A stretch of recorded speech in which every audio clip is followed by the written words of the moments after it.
When you've had a long week and want to mix it up with something new and interesting to eat, try Blue Apron's 2 or 4 serving menu plans with those hard-to-find ingredients sure to spice up your weekend.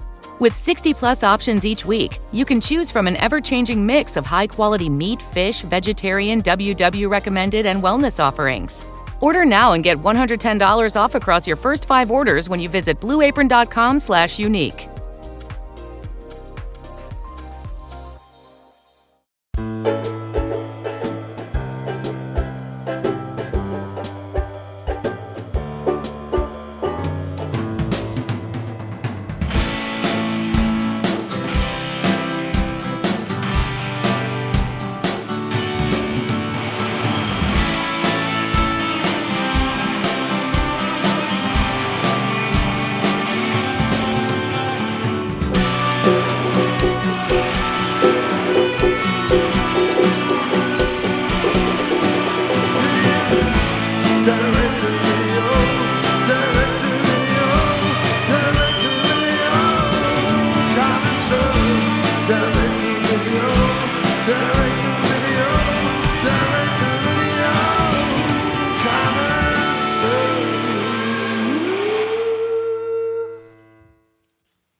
Welcome back to the Direct-to-Video Connoisseur. As always, it's Matt here, and this week I'm joined by a very special guest. I've got Simon Miller of Explosive Action here. Simon, welcome to the podcast. Hey, Matt. Thanks for having me.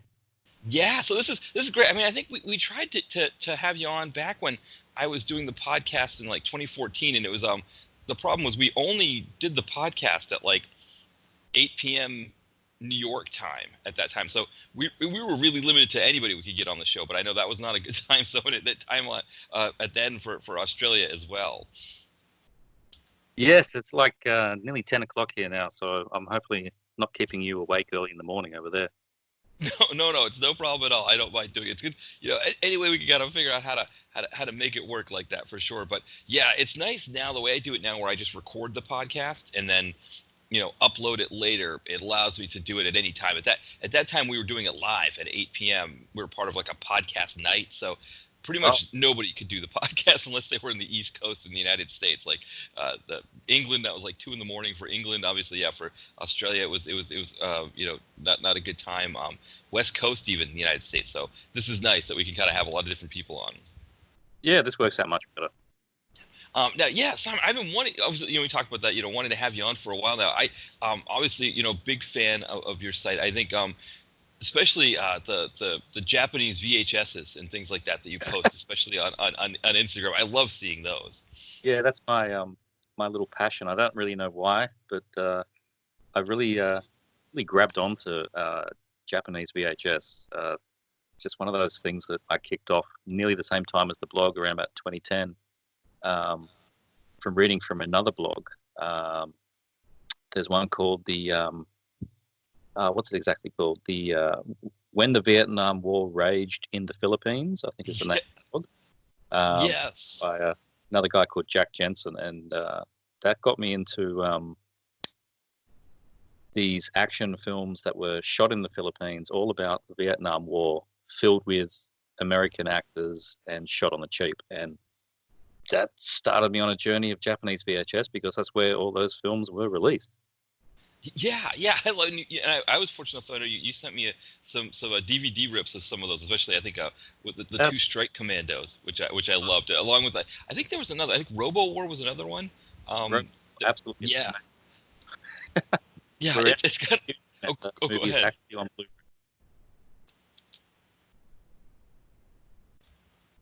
Oh, yeah. It's funny with those movies. It's like, right, they're American actors, they're Italian productions, and then they kind of go to the Japanese market. But that, the rest of us as action fans love them too. Yeah, it's a really strange thing that they, so many of them just sort of finish their life cycle on Japanese rental tapes, and then that's the end of it. And yeah, you've got to go digging to find them. So that's been part of the fun. I'm still picking them up. I got another one a couple of weeks ago, and yeah, it's consistently a fun exercise trying to get these things as well. So sometimes the chase is better than the catch, but it's a lot of fun. Yeah, that's one thing I always remember about that site on when the Vietnam War raged in Is it when the Vietnam War raged in the Philippines? Yeah, I One think of the that's it, things. Yeah, I think he says something on his site that people will go to him and ask where you can download those movies or get those movies for free, and he said that he doesn't do that. And I think it's kind of the same thing, that he just likes the idea of tracking them down. That's pretty much it. Yeah. Jack's been doing this longer than me, back into the 90s, I think, and he gets Greek VHS, and he's in where is he? I think he's in Denmark or something. So he gets a lot of tapes from that area, and yeah, he certainly doesn't like or endorse downloads of things. So yeah, you've got to go digging, but that's fine with me because I'm all about the physical media anyway.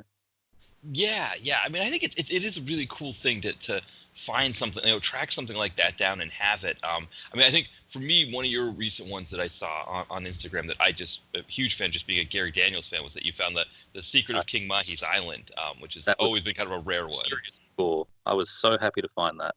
I got that from there's actually a collectors of Japanese VHS group on Facebook, and I usually just watch posts because 90% of it is people selling really strange, unsubtitled gore films that are usually Japanese, and yeah, I'm not that fussed about that. And then somebody was selling that tape, and so yeah, I managed to get that one. That actually came from the States, and I have never seen another copy before.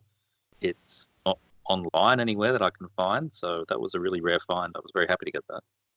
Yeah, yeah, that's one that's I think way back when I started the direct-to-video connoisseur, started doing Gary Daniels' movies. That was that one that was kind of tucked at the bottom of his IMDb page, and yeah, it's like number 1 or 2. It's yeah, he did it back to back with which one is it? Is it Final Mission? I think is the name of it. Final Reprisal. Or Final Reprisal. That's right. Is that the one? I think so. Yes, he did them back to back in the Philippines. And yeah, I think that's so many of them. That's what I find funny about a lot of the action films from the 80s in the Philippines. So many people seem to have started there. You've got Robert Patrick, another one that, Terminator 2. He started in these little crappy Philippine action films. I think that's fantastic. He doesn't like to talk about them. Right. Yes, that's the problem with that kind of thing. Yeah, none of them ever want to talk about those movies that they did in the past. I think the story wasn't the story with Gary Daniels that he went to the Philippines with his girlfriend, pretending to be a movie star when he got there to try to get roles. I think that's what it was, or something like that. That's fantastic. I completely would believe that. I hadn't heard that though. That's pretty cool. Yeah, I don't remember where I saw that, but yeah, I guess he kind of acted like he was some kind of big action star or something like that, or just gave them the impression that was the case, and that's what they cast him in those 2 movies at that time, and everything kind of went for it. I mean, I think he went through a big period after those 2 movies where he was doing like a lot of small parts and like things, and finally got those big PM Entertainment ones. But I think that's yep. Yeah, he had heaps of little tiny little roles in. There was I'm not going to remember the name of it, but as well as Japanese VHS, I've started for some reason buying VCDs. I'm just all about the old media. And there's a Hong Kong action film. The name escapes me at the moment, but it's all in Cantonese. But in the pre-credits opening scene, he has a kickboxing fight with the leading lady and loses, and then the credits roll. And he's on IMDb. It's listed in there, but it's barely a role. I guess he was just trying to get by at that point. Yeah. I know. I guess he's kind of in the same mold now, because now he's doing a lot of like low budget ones from Thailand and things like that. So yeah, it's kind of interesting to think about that now, that like at that time he was kind of just trying to break in, and then he's got so many great ones that we just love that it's always kind of interesting to see him in those kinds of things. That's right. Yeah, just these little bit pieces, but I think his PM stuff is definitely my favorite. Movies like Rage and Rage particularly is probably one of the best ones. Yeah. We were I was at the we had a PM Entertainment podcast where we had the guys from Comeuppance Reviews on, and yeah, and I think that one, Rage was the one. I think it was Rage. Yeah, Rage or Recoil. I can't remember. One of those two was like in our top, but it was like we were talking about how there's almost like the three R's with him, right? Where the getting that yeah. confused then too. Is it Rage? Is it Recoil? Which one is it? Right. Yeah, because I know there's Riot is the Christmas one with That's right. yeah, and then yeah, and then he's got, and then I think and then you've got Riot or Rage and Recoil. Rage is the one, right, where there's like some kind of experiment going on or something. Yeah. Where yeah. Yeah, and then Recoil is the one with the mob, right? The mob trying to kill him and all the cops or whatever. Yeah, that sounds right. That's my recollection. Right. Yes. Like there was like the three R's of Gary Daniel. Yeah, he's always got those two.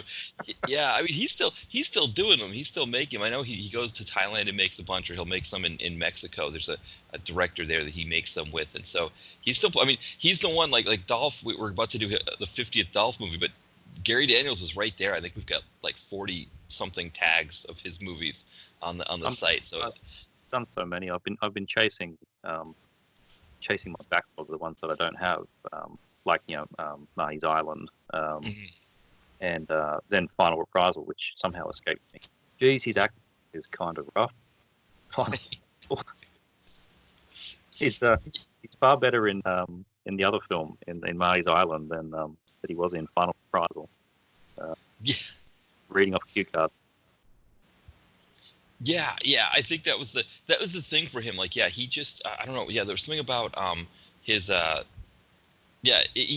there's certain roles, like if you can kind of keep him to action and keep him talking about doing, and he seems to be a pretty good baddie in movies as well, which is always interesting to see him, because you prefer to see him as the hero because you can see him beating up a bunch of people, but he does seem to play a pretty good baddie too.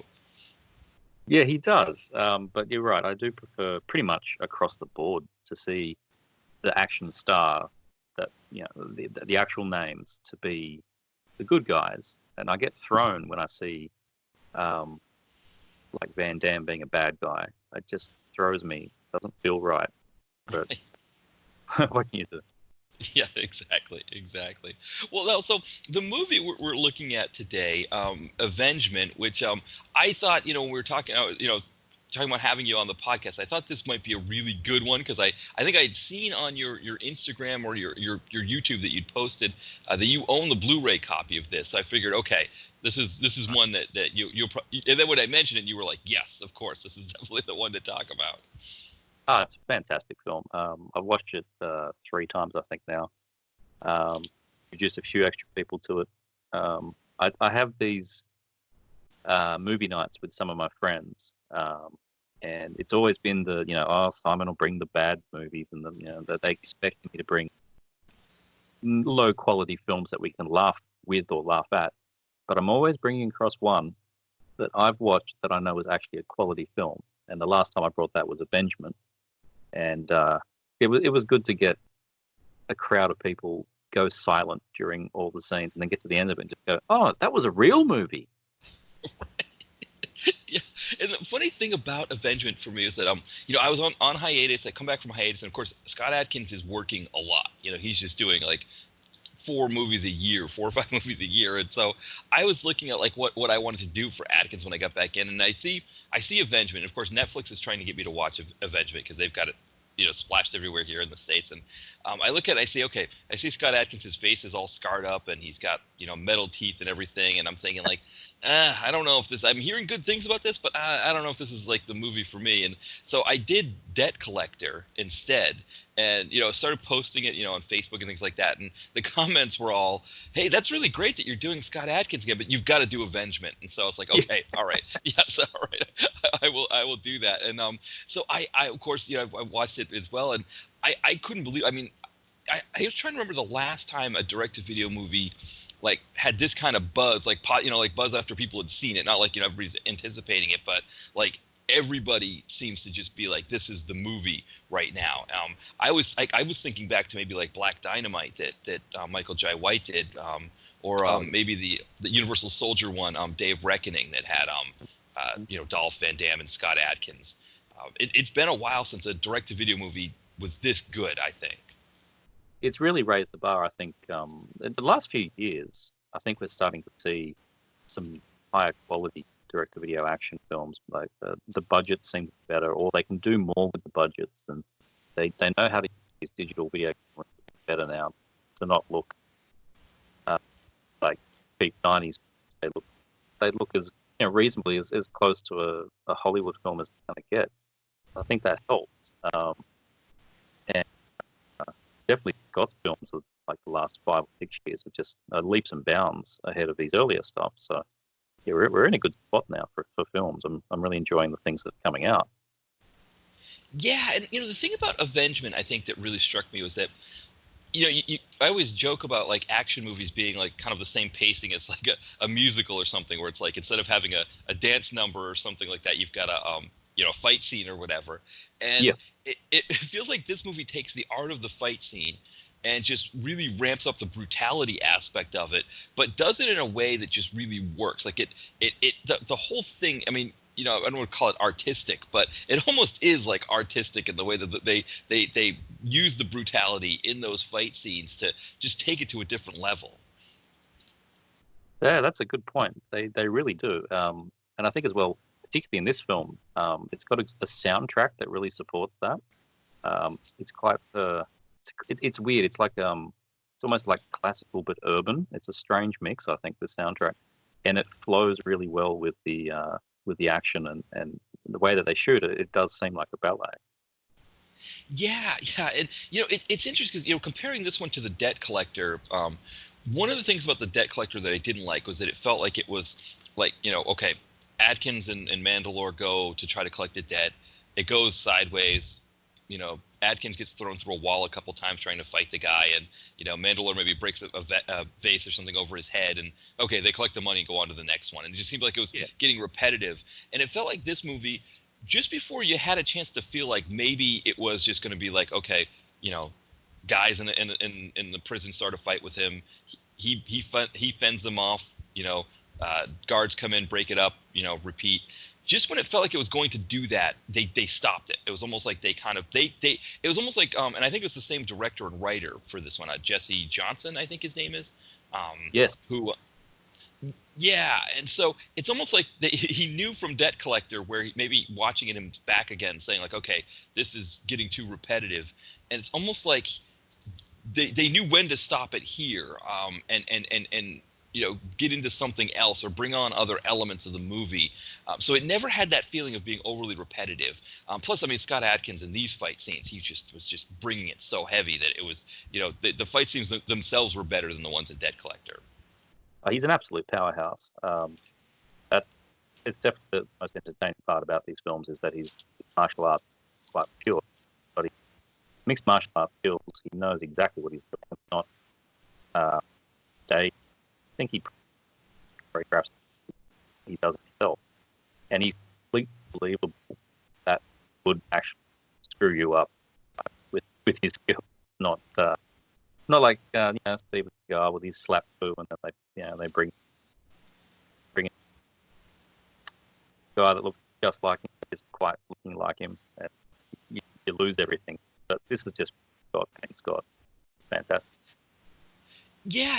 I think I've talked with that. I think maybe I talked with Ty and Brett at Come Up. It's about this idea that we watch those movies a lot of times, whether it's Seagal or even like an actor who doesn't do martial arts, and it's like these really quick edits to, like you said, bringing in stunt doubles or maybe just quickly moving between shot and angle to make you think that they're punching somebody when they really aren't.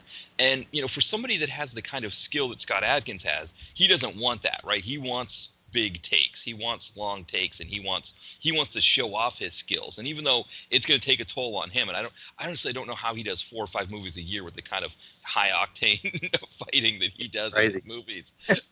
Yeah, it is. I mean, I guess like I just saw Triple Threat, and that one I think he has one fight scene. I mean, I don't know if you call it one. It's like sort of multiple ones with Tony Jaa and a few of the other actors, but it's like they're all at the end there, so he kind of gets them all out of the way, I guess, at once. So it's not quite like this where it's like so many fight scenes, but it just seems like I don't know how it must be taking a toll on him, but I feel like, you know, he comes from our time. You know, I mean, he's the same age as us, or, you know, around the same age, and so it's almost like he watched the same movies we watched, and he wants to give us the kind of content that he would have wanted to have in a movie.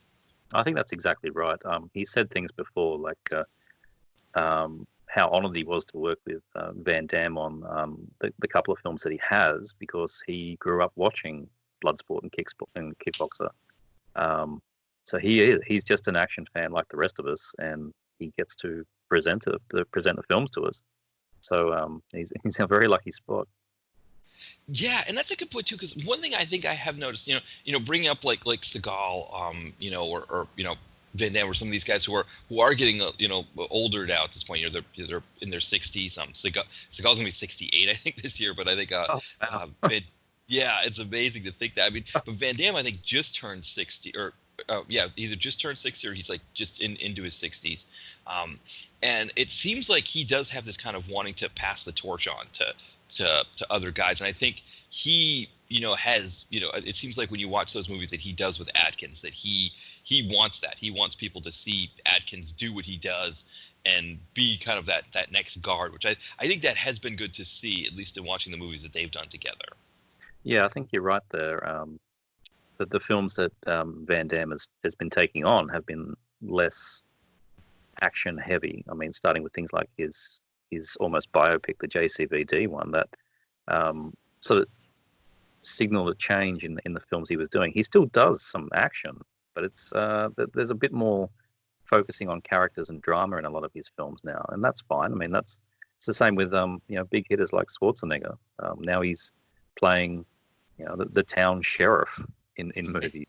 That's just what you do when you get older. So yeah, and I think that's, you know, I think that's for us, that's good to, you know, like, we like seeing those guys on screen, but, you know, now having someone like a Scott Adkins, I mean, there are a few others right now that are doing really great stuff, like Michael Jai White's another one. Tony Jaa is now, it seems like Tony Jaa stuff is going direct to video. I think he's someone that maybe in the 90s or 2000s, Tony Jaa would have big screen movies here in the United States. I think he'd be like kind of like the Jackie Chan, you know, Jet Li kind of mold, and now the way that the market is, where you've got to have these kind of big budget comic book movies to get into the mainstream, or be like a Fast and Furious thing.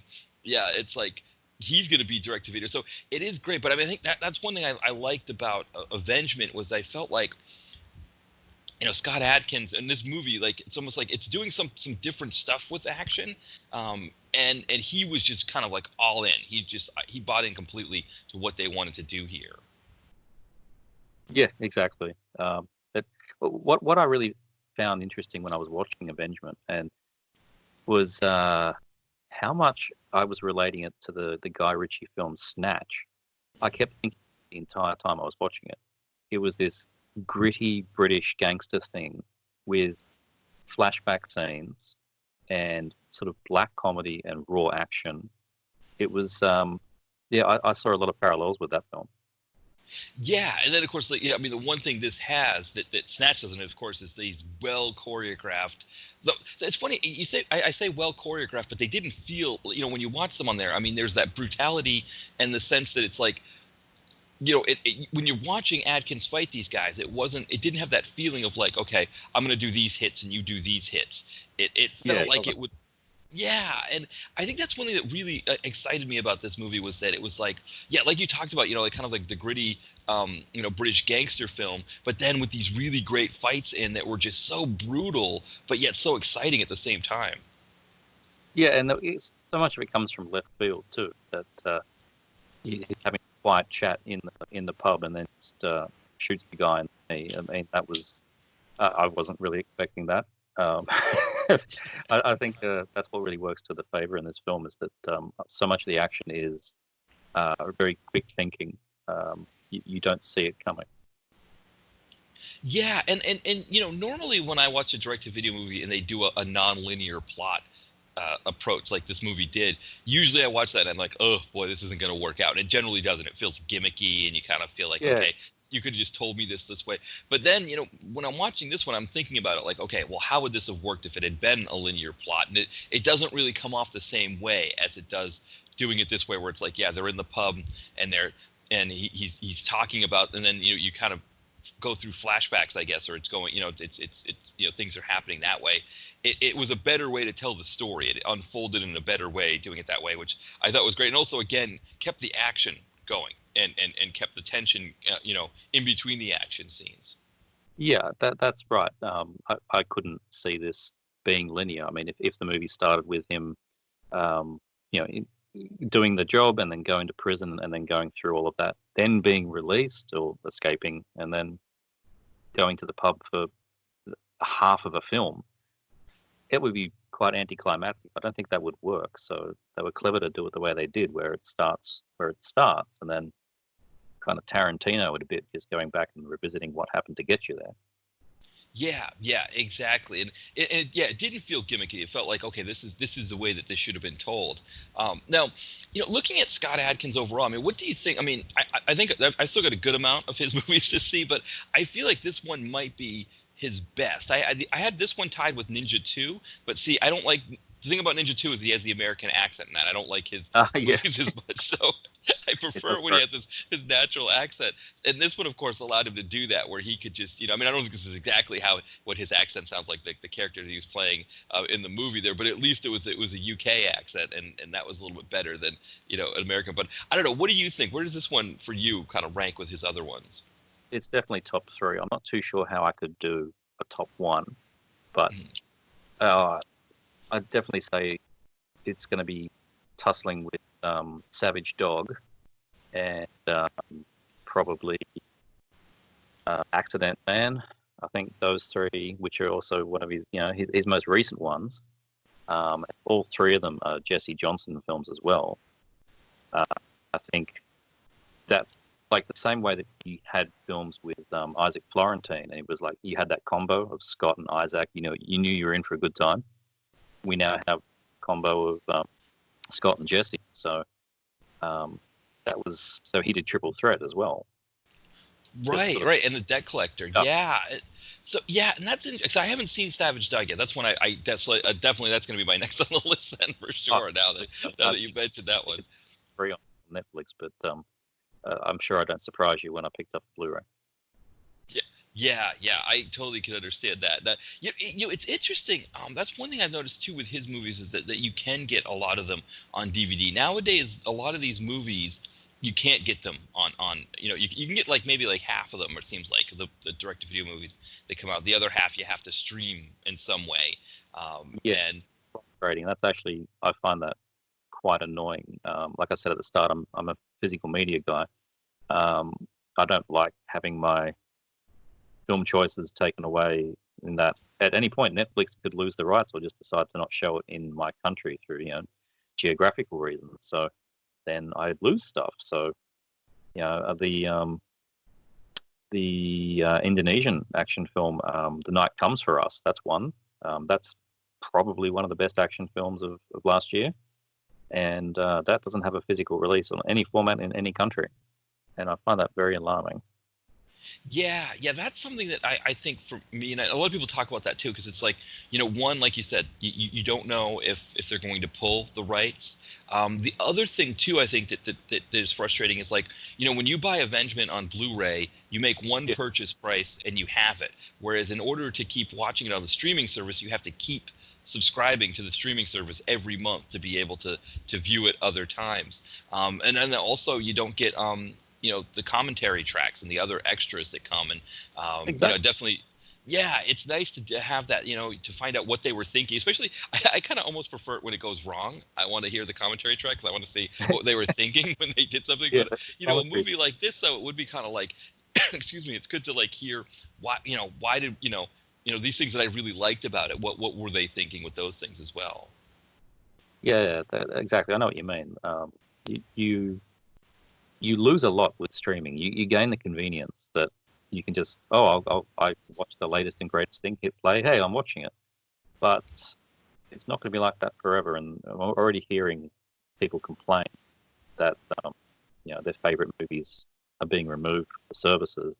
And as we get more and more, now we have Disney Plus, it's all being fractured. There'll be a point in time when you're going to be paying for 10 streaming services a month just to get the baseline. And that's going to cost you more. That's going to cost you, $100 a month just to have subscriptions. I don't buy that. No, because, save up. Yeah, well, exactly as it is. It's like that idea that the Blu-ray is or even just a regular DVD. It's an initial investment that could be expensive, especially if you get it right when it comes out. But that's it. The price is there, and then you have it as well. Assuming nothing happens to the DVD itself, that it doesn't get scratched or something, you've got it there. And you'll have it. And it is one of the things, like Netflix right now, they have a ton of Scott Adkins movies here in the States. So it's like I can kind of just go through as many as they have. But yeah, like the rights change quickly. A lot of these companies too, when they release new movies, they try to just only do it with one streaming service. I've noticed a lot of them now, they're rent. You can rent them on streaming services. It's... That fills with rage. Yeah, no, it is. It's a frustrating thing, and I think it's one thing I have liked about these Scott Adkins, Jesse Johnson movies is that it does seem like a lot of these ones are available to purchase. That if people want the physical copy, they can get that. I mean, I am someone who does more streaming, but I think for me, I like that knowing that I don't like the idea of it only being on streaming. Yeah, that's right. I think everything's got its place. If people want streaming, that's fine, but I don't think it should be the expense of physical copies. I mean, Scott himself, I follow him on Facebook and Instagram. When Accident Man came out, I think it was 2 years ago, he was making, because that was a passion project for him. I think he might have even co-directed, but he made many videos and posts about, please buy the film, please don't pirate the film. Then he had a video of him going into the shop. He went into the shop, he picked it up off the shelf, he was saying, how good a deal is this? It's only $9.95, taking it to the counter, buying his own film. He's into physical media as much as me. Yeah, which I think that's great. I mean, yeah, I think that's kind of just overall with him, he feels, I don't know if I'd say accessible is the right term, because I don't think it's like you can just direct message him on Twitter or something like that and he's going to respond to you. But there is a feeling like when you watch a Scott Adkins movie that he's thinking about what this is going to look like for us that are watching it. That I want this to be something for my fans that way. And it does feel like now that he's done more stuff, that he has that ability to choose projects that let him do this. I mean, I think of some of the real bad ones that he had, like Legendary with Dolph Lundgren, where it's like neither of them fought. It's another American accent one for him as well. But I haven't seen a lot of those kinds of things that he's doing lately. Like there's not that kind of a movie where it seems like he's picking projects and he's trying to make movies that he thinks that what he would as a fan would want to go to the store and purchase. Yeah, I think for the most part that's right. He's got a really good hit ratio on his latest films, particularly. There's a couple that haven't been particularly awesome. There's one called Incoming, which is it's like a future spaceship kind of movie. He's in space. He's got a different accent. Maybe it's all the films where he's not speaking his normal tongue. But that one's really cheap. Must have been a Faber kind of movie. I'm not really sure, but I didn't really enjoy that one. But for the most part, yeah, you've got Hard Target 2, you've got Accident Man, Debt Collector, you've got Abductions, one of the newer ones, and all the Boyka films, Undisputed 2, 3, and 4. That's a great series, and I'm grateful if we saw a 5. I think that would be entirely possible. Yeah. Now he does all of those Boyka, right? Those are ones he does with Florentine, right? I think all the Boyka right. ones. Yeah. Yeah, it is interesting when you think about that. You're talking about that, like, I mean, I always kind of joke with Seagal that he works with Keone Waxman, and like, maybe Keone Waxman's like the Seagal whisperer that he can, like, kind of get stuff out of. But I feel like that is a testament to Adkins that now we've got two different directors, Jesse Johnson and Isaac Florentine, who just want to work with him as much as possible, that he must be that easy to deal with. I mean, obviously we don't know. We're not behind the scenes. We don't know that maybe he is a diva that goes to his trailer, but it doesn't seem like he does. And it feels like, if they both are trying to work with him a lot, that he must really bring it in these movies. And I think that's maybe a good sign that multiple directors want to have him in as many movies as possible. Yeah, I agree. He does come off as like an everyman. I do see a lot of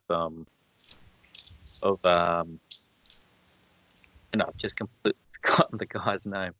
The other British action star, his name is on the tip of my tongue, and I've completely forgotten, from Crank and exactly who I'm talking. Statham, Jason Statham. Yes, Jason Statham. I can't believe it. That's all right. I see a lot of similarities with their fighting style, not just the fact that they've both got a very similar sort of Liverpool British accent, but they've got similar fighting style. The shame with Statham is that he's doing less and less of that now, and he's doing more big budget things. But it was good to see them in things like Expendables 2, opposing each other. Yeah, that movie in general, when we're talking about JCVD, where I think Van Damme brings up the fact that he wasn't in the first Expendables because he didn't like the part that Stallone gave him, and then I think he saw how successful the Expendables was and thought, okay, I'm going to do the next one. And so Stallone's like, well, if you're going to do this, you're going to be the baddie. And it's like he steals the movie. And I don't know, like, if he was talking to Adkins about it, or if maybe Adkins was just reading what Van Damme was doing, because it feels like Adkins, along with Van Damme, steals the movie. Like, it's almost like Adkins is there as his number one baddie to help him steal the movie. And that fight scene that they had, Statham and Adkins, was just great. I mean, I love early in the movie when they, Van Damme and Adkins have one of Stallone's guys there, the younger guy, and they just roundhouse kick the knife into the guy there. And completely brutal. It was just fantastic, and I think that's kind of the thing with that idea with Statham. I mean, Statham, I think earlier on was doing. I mean, they were Hollywood movies, and maybe that's what Adkins would be doing more of now if the market was different. But they were kind of the same idea. I mean, think of like the Transporter, that kind of movie. It's just sort of high octane fight scenes, that big fight scenes where a lot happens. And it's almost like what's interesting with Adkins is sort of taking a different route, where he's like, I want to work with as many guys that can really do it as possible. So it's like now, Tony Jaa, he's in Triple Threat. He's having great fight scenes there. Is it IP Man or Ip Man? I don't know how to say that. Ip Man, yeah, where he's in that one now too. It's like he wants to go up against the best and just show what he can do in those choreographed scenes, and almost like take his skills to the next level. And that's something I really like to see, that it's not just, yes, that Avengement is mostly him fighting against guys that are kind of stunt guys, or, guys that we don't know. And there's just no like real, one-on-one big showdown kind of thing with a big name. But it seems like he's kind of doing a lot of that, where it's like, yeah, I want to take on somebody big in a movie like this. Yeah, he is. He's definitely my go-to guy at the moment for any kind of action film. I was just noticing just before we started the call, I was flicking around on Facebook, and it must have been brilliant timing, but they've just announced Debt Collectors, which is the second Debt Collector. So we got more Scott coming. Yeah, I saw that. Now I'm trying to think. I think it might have Louis Mandylor in it, which spoiler alert to anybody, we were under the impression that he didn't make it through the end of the first Debt Collectors, but I guess we definitely in it. Yeah, we didn't. I guess we didn't actually see him die. So so there's that. I mean, looks like he's got another one coming up too with Isaac Florentine called Seized. I just saw that. I'm not too sure what that one's going to be about, but I'm assuming it'll be high octane action. It's got Mario Van Peebles in it. Yeah. So I mean, yeah, it just seems like everything he does. Excuse me. Yeah, with Avengement, I was trying to think of like what my favorite scenes. I mean, one funny story about Avengement was we have this Roku streaming player here at our house, and for a while, people would just kind of you just accidentally sit on the remote control for it, and one of the buttons on it, I guess, the Roku company, they got sponsorships from some of the big streaming companies, and so there's actually a Netflix button on the remote that allows you to go right to Netflix, and somebody must have sat on that and somehow also sat on the play button and started playing movies on Netflix on my watch list. So we were switching through the different inputs on the TV and landed on the one that the Roku was on. And my wife and I are watching TV, and it's that scene in Avengement where, and I hadn't even seen Avengement at this time, it was just in my queue to watch it. That scene in the bar fight at the very end there where he bites off a piece of a guy's neck. Yeah, totally brutal. Yes, my wife was like, "What is this? Turn this off!" This is like, and I'm like, "Oh, yeah, I'll figure it." I'm trying to figure, find the remote at that time because, of course, we didn't have the remote anywhere near us. I didn't realize it was even on. But it kind of told me like, okay, this is gonna be brutal. But I feel like when you're watching it, the brutality is not like, I don't know. There are a lot of movies that have this sort of grafted on brutality where it's like. The rest of the movie seems great, and then we're gonna do a torture scene with the main guy. Cut off some guy's finger or something like that, and it's really just gratuitous. This movie, I mean, I don't know if I don't know if not saying using the word gratuitous. I mean, it was definitely brutal, and you could maybe call it gratuitous, but it felt like it all had its place there, and it didn't feel like there was anything where I had to be like, oh, I can't watch this, or I just like this is too much, or this is making me sick. It was. The brutality in the movie worked, and it was never. It didn't feel like it was ever. Again, I don't want to say excessive. I mean, it was definitely excessive. It was definitely brutal, but it always felt like it worked, and it didn't feel like it was ever grafted on, or they were just doing it for any kind of shock value or anything like that. No, it just played in with the theme of it being rough British gangsters that just didn't stop for anybody. So I felt that it was completely all justifiable.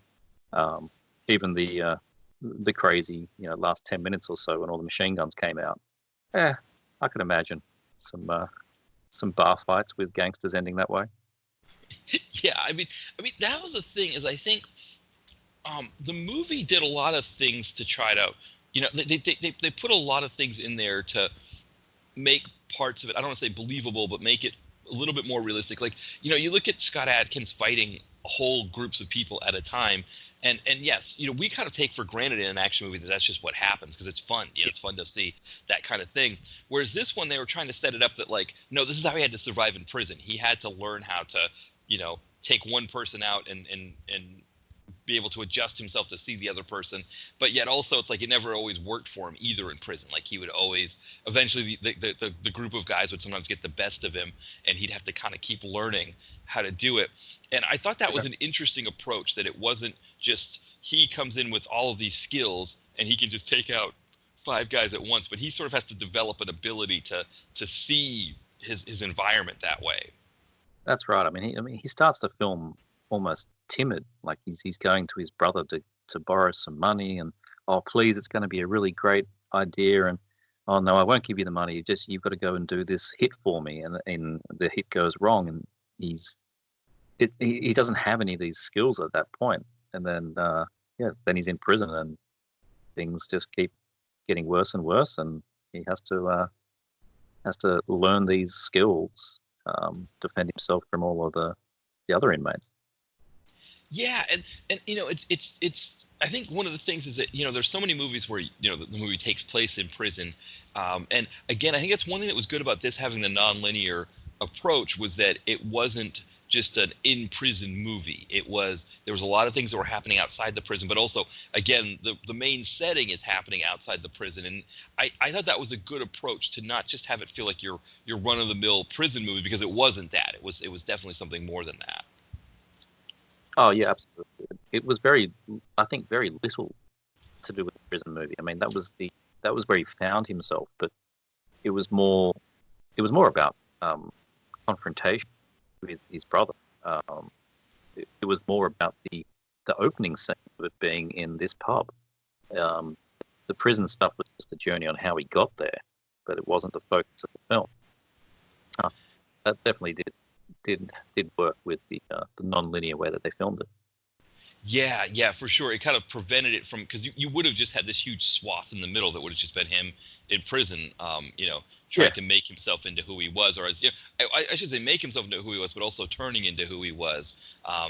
And we kind of see that progression, and it was different. I think that was one thing for me that surprised me about the movie, because I think seeing all the clips and everything, it's all just Adkins, where he ends up.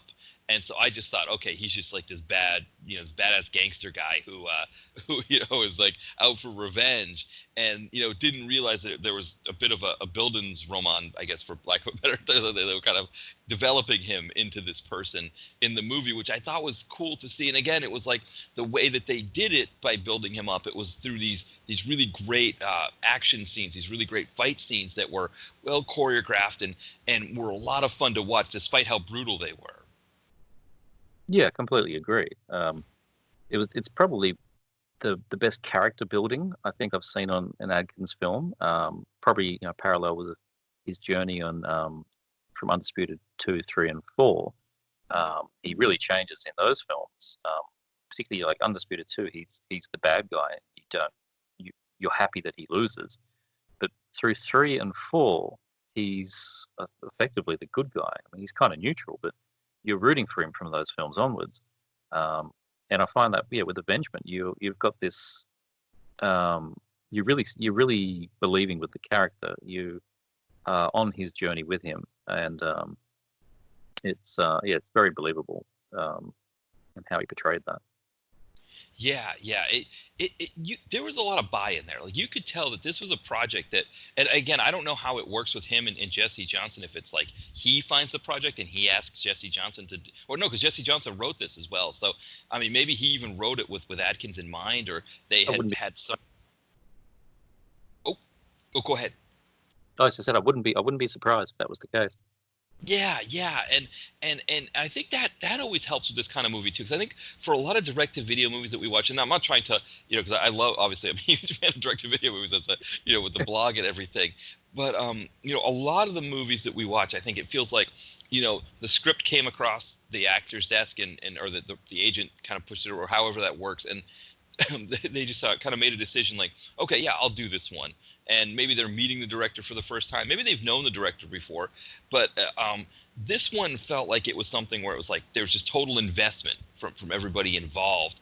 And that has a way of elevating this kind of movie like this. I mean, it's almost like what you see when you watch an independent movie, a low-budget independent movie, only the low-budget independent movie doesn't have the quality of this at the same time. So it's like that combination of the buy-in, the quality of the film overall, just made something that just sort of elevated it beyond like what we usually see from direct-to-video movies. Yeah, I agree. And that's the same case with his other film with Jesse Accident Man. I think you're right that they probably are mutually coming together on a script and then adapting it to suit Scott rather than just to suit an action person.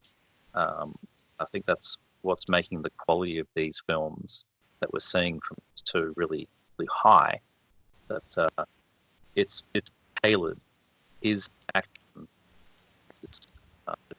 Jesse's action directing is tailored to Scott's performance, and Scott's performance is tailored to direction from Jesse. So yeah, they've got a. I don't want to say it's like Keonians to Seagal, because I think that's a different kettle of fish. That's more. Keone just shoots the camera and Seagal will show up and say a few mumbled lines and then go back to his trailer.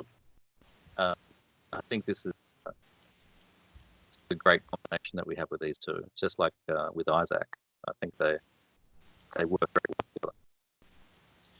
Yeah, I mean, I think I think that's a good contrast to pull there, because like I said, I think with Keone Wexler, I think it is like that idea that like he knows what Seagal's willing to do, and he's able to make the movie around that. And then Seagal, I think, appreciates that Keone knows what he's willing to do, so there's no struggle there. That Keone's not going to ask him to do something that he knows Seagal generally doesn't want to do.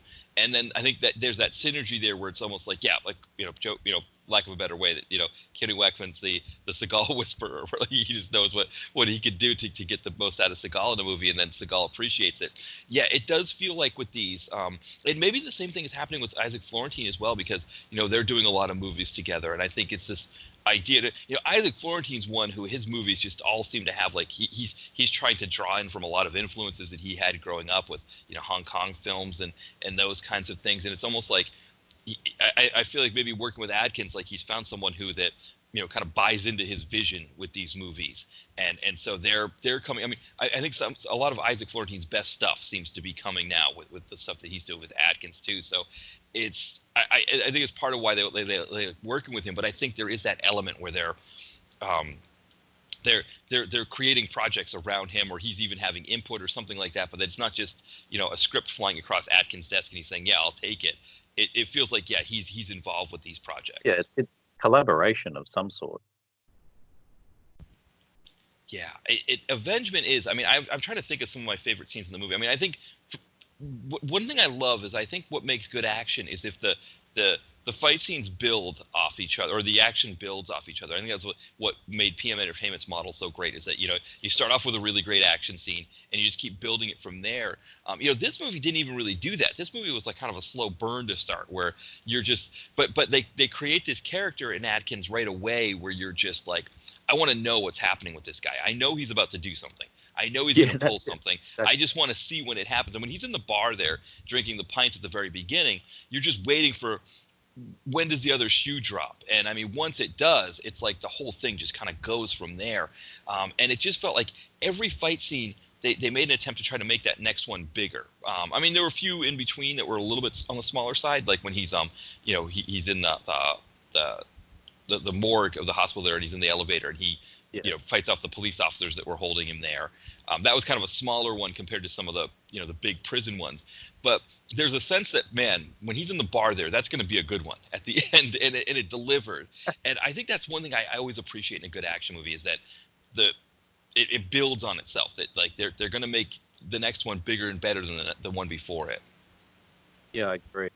And with the bar scene, I mean, I found that the whole thing with sitting on the bar, slowly drinking wine. Everyone. Yeah, and I think. Oh, go ahead. Oh, sorry, Simon. I think you cut out there for a second. No, I'm still here. Okay. Oh, perfect. Yeah. So yeah, it's funny because I think you were talking about like that tradition of the English gangster film, and there's always that character in the English gangster film that's kind of like a poser, or like a wannabe. And it's always fun. I mean, I guess if I were an actor and I needed to get in the business, I would do it. I'd take the part, and somebody has to play that part in a movie for it to work. But it was kind of funny seeing that character, because you knew he was that character. That we've seen him in so many of those movies. And when that guy shows up and he starts telling the story, and you see Adkins at the bar drinking his pint and laughing at him. You kind of it kind of all made sense at that point. Like, okay, yeah, now I get where I knew where I was supposed to be, and it's just about waiting for that next thing to happen. Yeah, that's right. On the point of that character, I really loved the way that he never didn't drop that the entire time. He was still the wussy little guy that was trying to impress all his friends, and then at the very end, he shows up with all the machine guns and doesn't land a single shot because he's just not prepared. Right, exactly. Yeah, it was kind of one of those things where it's like, yeah, everything kind of, I mean, yes, you're going to say everything worked out for Adkins, because it does. I mean, he gets quite a few, hits. He gets stabbed and whatever. So it's not like it all worked out. But that was kind of one of the funny things, is that was the guy that, he sneaks out to get the gun, and he wasn't able to shoot anyone.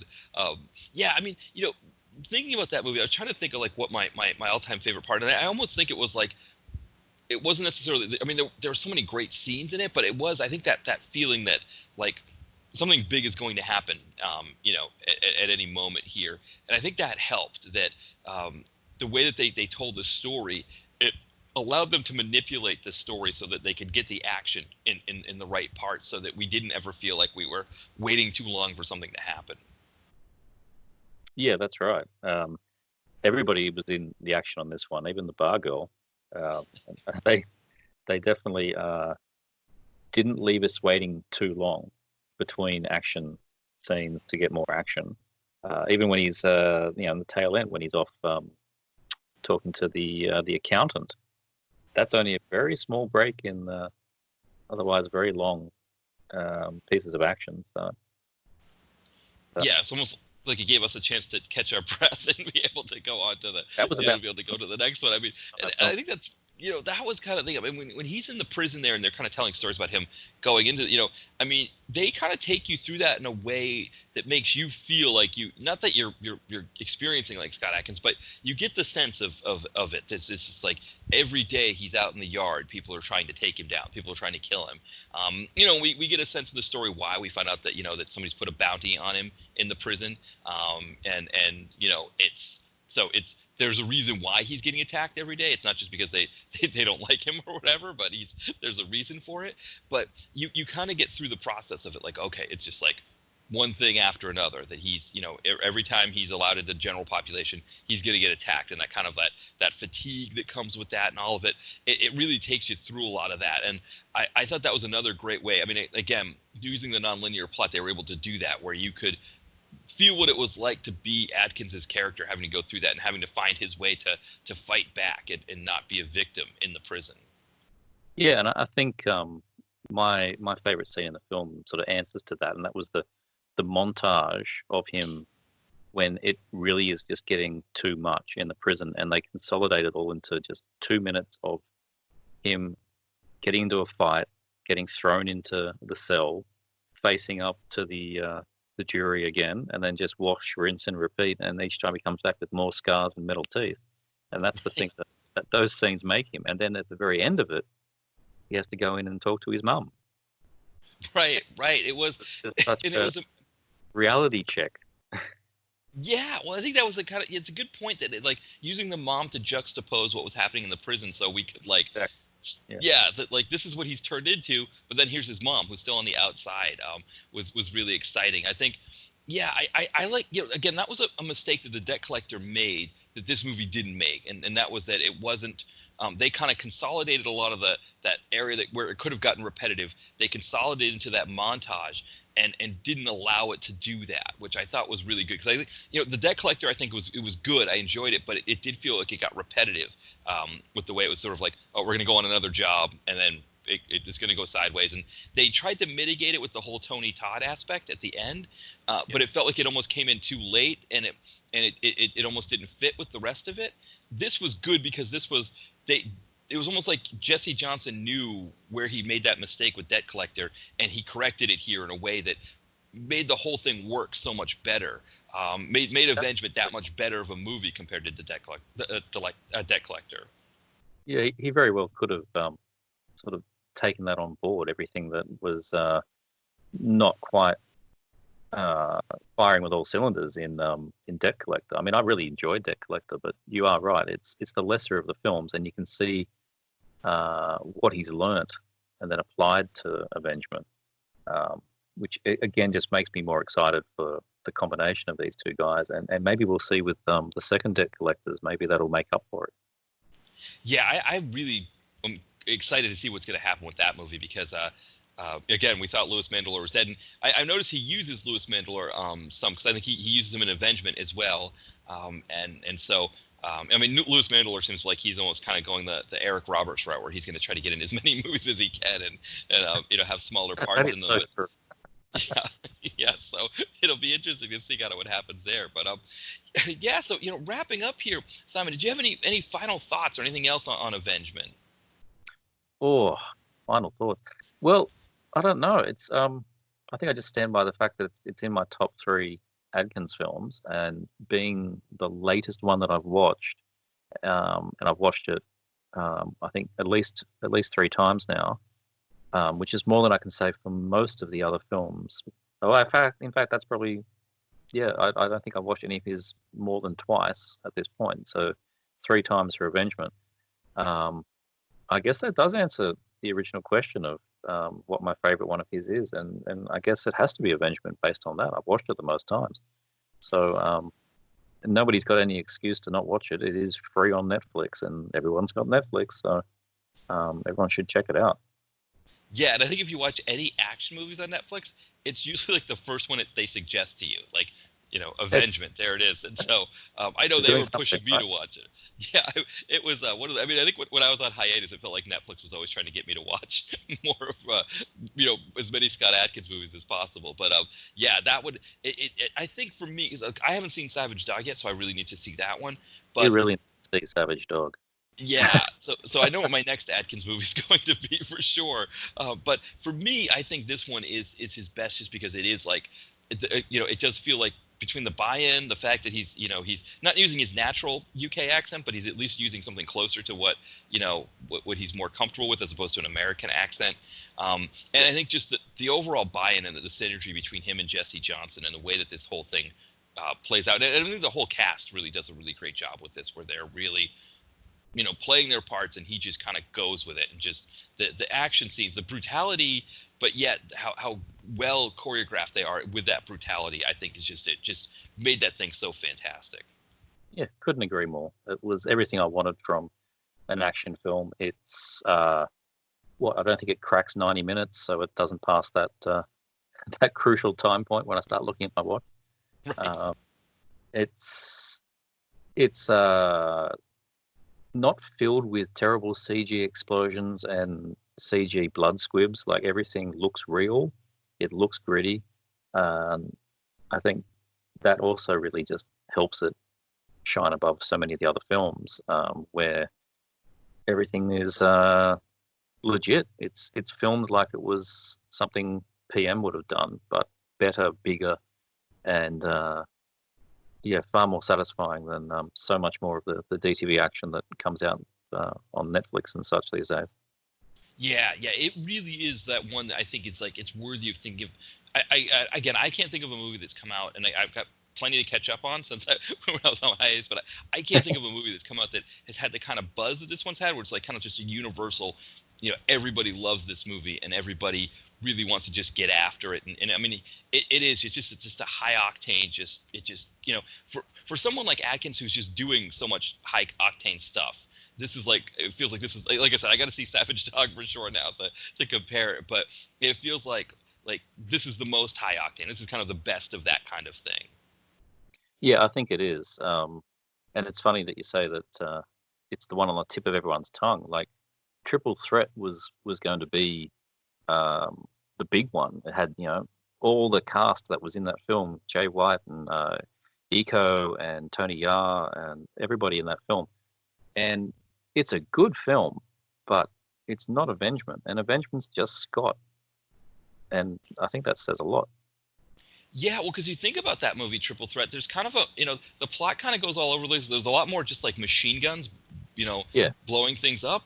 And also, that whole construct there, where you've got your characters kind of trying to run away from the bad guys, and Scott Adkins is the bad guy. I don't think that ever. I mean, when I started watching Triple Threat, there's that scene in the beginning where after there's the kind of the initial raid where they get Scott Adkins out. You've got that scene there where Tony Jaa and them, they're kind of like the three guys are there. All together in I don't know if it's Tony Jaa's apartment or whatever character's apartment, but yes. They're all there together, and there's a sense of like, okay, when they talk about they're kind of taking shots together. I was thinking like, okay, this is going to be these three guys just going in badass style, just like just going in and fighting everybody, just taking everybody out.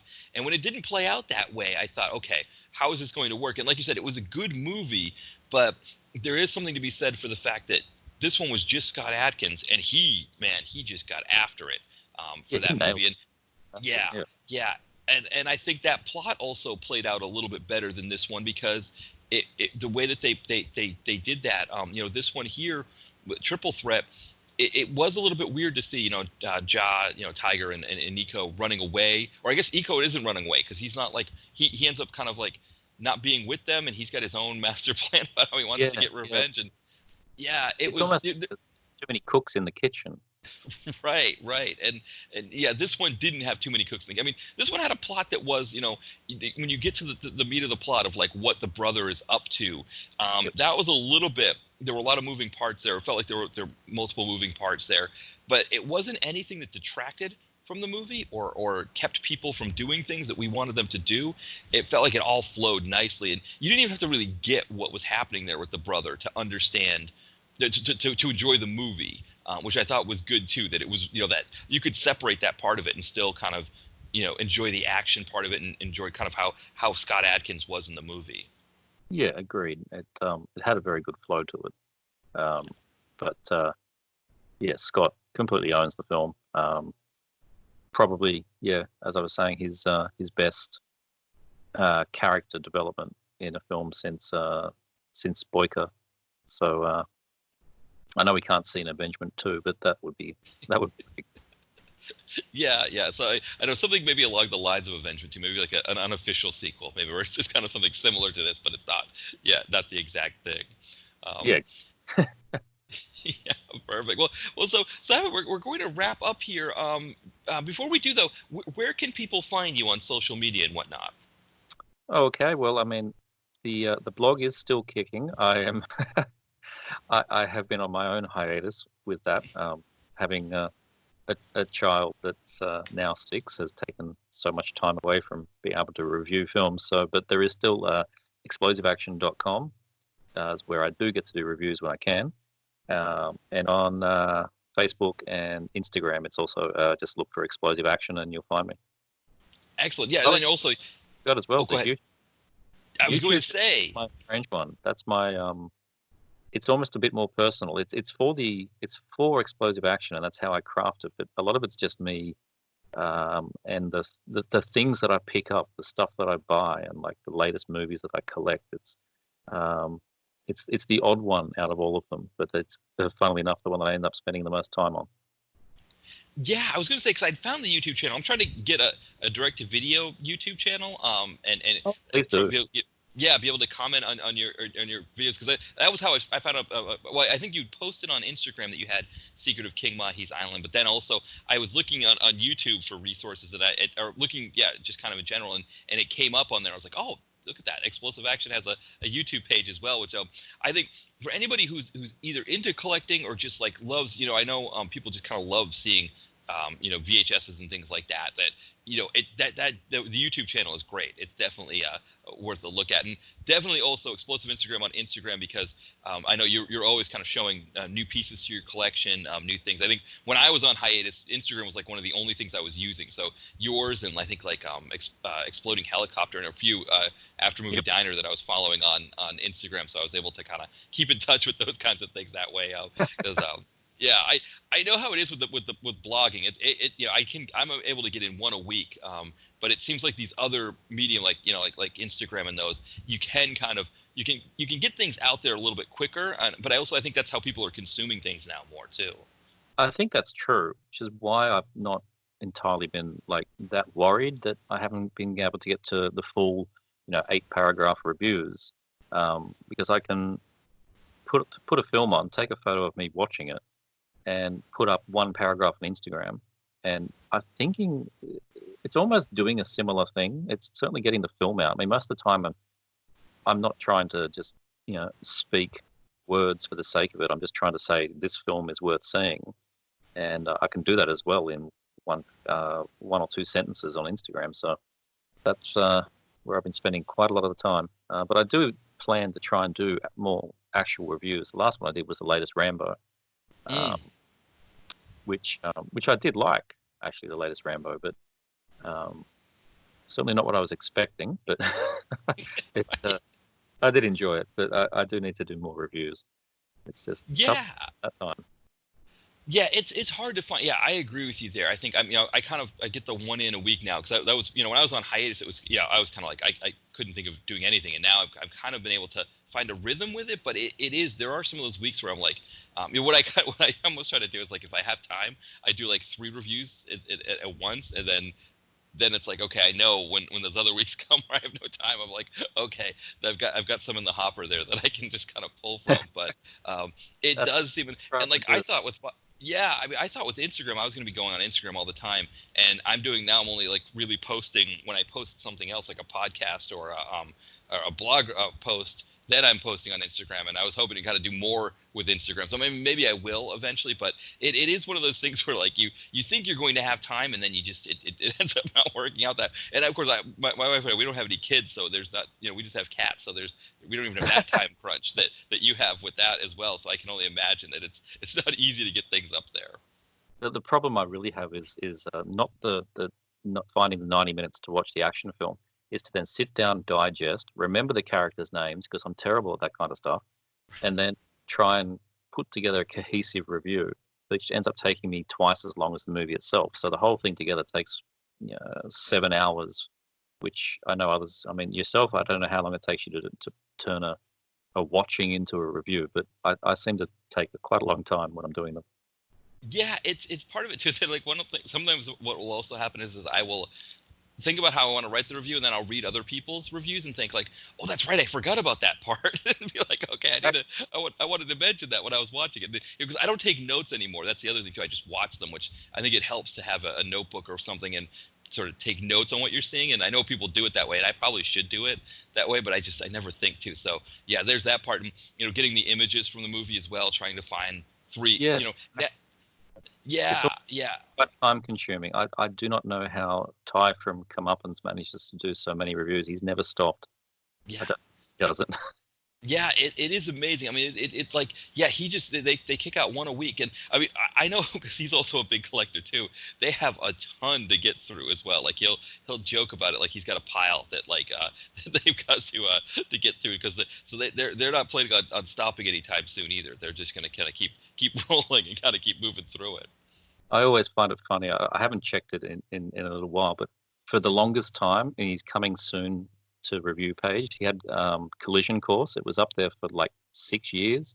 Mm-hmm. We're going to get Collision Course soon. I don't know if he did or not. Right. But I found that quite funny. Yeah, exactly. I think that's part of it. Is like they have so many that they're just like, okay, we're going to get to that one eventually. But yeah, it's sort of kind of what happens with all of us, I think. Is I know like my Letterboxd has like my to watch list, and I a lot of times I'm watching things that aren't even on that to watch list.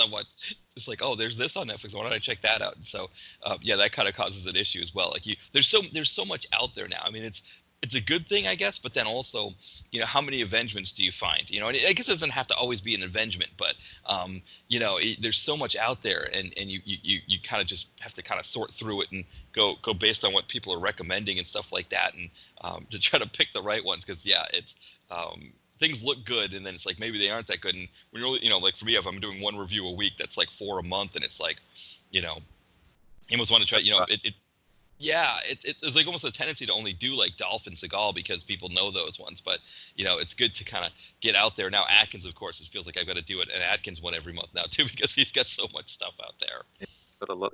He's definitely in the public's eye a lot more than he has been. Yeah. But yeah, I always find it hard to split my time between new films that are coming out and catching up on old stuff. I still haven't seen all the PM Entertainment films yet, and I've just acquired a bunch more, so I'm going to be going back to 1993 very soon. Right, that's another thing too. I know I've got plenty of those. Like those Skyscrapers, one I've been meaning to get to for a while with Anna Nicole Smith. Yeah, yeah, and so I know that one. Bumpy ride.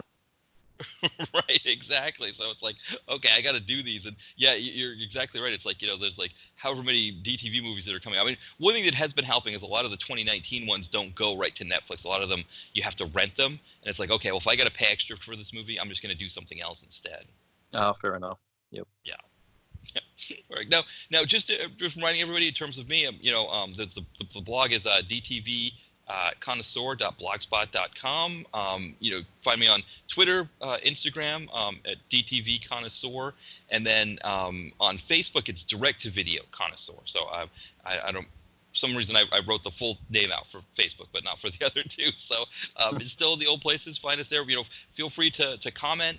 Let us know about the podcast or blogs or anything like that, and we'll happy to help out with anything there. But Simon, thank you for staying up in Australia and for being on the show. I'm really glad to have had you on here. I know I've been wanting to do this for a while, and I'm really glad to have you on. Oh, thanks for having me. I'm really glad that we could make it work. Very much. Yeah, would be very happy to join you again. All right, excellent. We'll try to work that out for sure. And thank you everybody for listening. And till next time, have a good one.